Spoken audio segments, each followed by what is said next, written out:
Kabupaten Belitung, kita mengenalnya dari cerita di buku Laskar Pelangi, suatu daerah yang berbatasan dengan pantai yang banyak melahirkan tokoh-tokoh nasional negeri ini. Adalah Profesor Dr. Yusril Ihza Mahendra, ahli hukum tata negara terkemuka di Indonesia, lahir di Kampung Lalang, Manggar, Kabupaten Belitung, 5 Februari 57 tahun silam.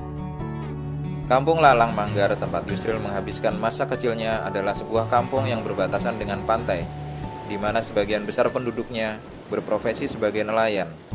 Yusril kecil sering bermain di pantai bersama teman-temannya, sembari membantu para nelayan menurunkan ikan-ikan mereka. Sebagai imbalan membantu para nelayan itu, Yusril mendapatkan upah berupa ikan segar yang kemudian dimasak oleh ibunya sebagai lauk. Kehidupan nelayan dan pantai adalah kehidupan yang keras. Yusril kecil mengalami pahit getir kehidupan pantai yang penuh gejolak, layaknya ombak. Yusril kecil mengalami ketika teman sepermainannya hilang ditelan ombak dan jasadnya tidak pernah ditemukan. Juga menyaksikan bagaimana antar nelayan saling berkelahi dan ada yang terbunuh karena cekcok dan salah paham di antara mereka. Putra keenam dari Abah Idris Haji Zainal dan Uma Nursiha ini sering ikut ayahnya bekerja yang menjadi kepala kantor KUA di kecamatan di mana mereka tinggal. Ayahnya sering memberikan ceramah, khotbah sholat Jumat, ataupun mengajar agama di instansi-instansi seperti di lapas atau kantor polisi. Waktu ikut ayahnya mengajar agama di kantor polisi setempat, yang menjadi kepala polisinya dikenal dengan nama Pak Brewok.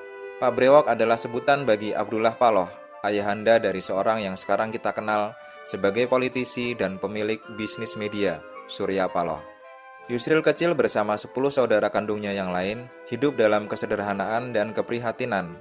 Mereka hidup dalam sebuah rumah berdinding kulit kayu dan beratapkan kayu sirap. Kendaraan satu-satunya yang mereka punya adalah sebuah sepeda yang digunakan ayah mereka untuk bekerja sehari-hari. Rumah Yusril berdekatan dengan rumah Pak Jarot, seorang komandan Pangkalan Udara Tanjung Pandan, Belitung. Yusril kecil sering bermain-main di halaman rumah Pak Jarot yang ukurannya luas dan terbuat dari beton. Pak Jarot sendiri adalah ayahanda dari Eros Jarot dan Slamet Raharjo, sutradara dan aktor besar dalam perfilman Indonesia. Media hiburan yang lazim saat itu, radio, pun tak mereka punya. Apabila Yusril kecil dan saudaranya yang lain ingin mendengarkan radio, mereka mesti ke rumah Pak Ahmad, tukang reparasi radio tetangga mereka. Rumah di mana Yusril tinggal tak berkamar mandi. Kalau ia mau mandi dan buang hajat, Yusril kecil mesti bergegas ke sumur di sawah belakang rumahnya. Pernah suatu ketika, Yusril kecil mesti berhadapan dengan ular tanah yang sangat berbisa sewaktu ia mandi di sumur itu. Sekolah sembari bekerja membantu kedua orang tuanya. Karena kehidupan yang sulit dan prihatin, dijalani Yusril dari kecil hingga beranjak dewasa. Sewaktu duduk di bangku SMP dan SMA, untuk membantu membeli paket buku di sekolah dan membantu perekonomian keluarga, Yusril dan saudaranya membuka usaha warung keperluan sehari-hari, yang modalnya mereka dapatkan dari gaji kakaknya yang bekerja di perusahaan negara timah. Walaupun sembari bekerja membantu kedua orang tuanya, Yusril kecil merupakan anak yang cerdas dan berprestasi di sekolahnya. Jiwa kepemimpinannya pun menonjol di antara teman sekolahnya. Oleh teman-teman di sekolahnya, ia dipercaya menjadi ketua kelas dan ketua OSIS di bangku SMP dan SMA. Yusril kecil tumbuh ditempa oleh disiplin pendidikan agama sang ayah. Ayahnya lah yang mengajari Yusril piawai membaca Al-Quran, yang kelak menjadi bekal Yusril dewasa, mengajari jamaah Masjid Agung Al-Azhar Kebayoran Baru, belajar baca Al-Quran sewaktu ia merantau di Jakarta.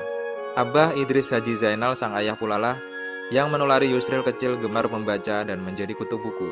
Koleksi buku sang ayah cukup lengkap, meliputi buku-buku berbahasa Indonesia, Arab, Belanda, dan Inggris. Dari aktivitasnya menemani ayahnya membacalah, Yusril kecil bisa membaca dan menulis sebelum usianya cukup untuk masuk sekolah.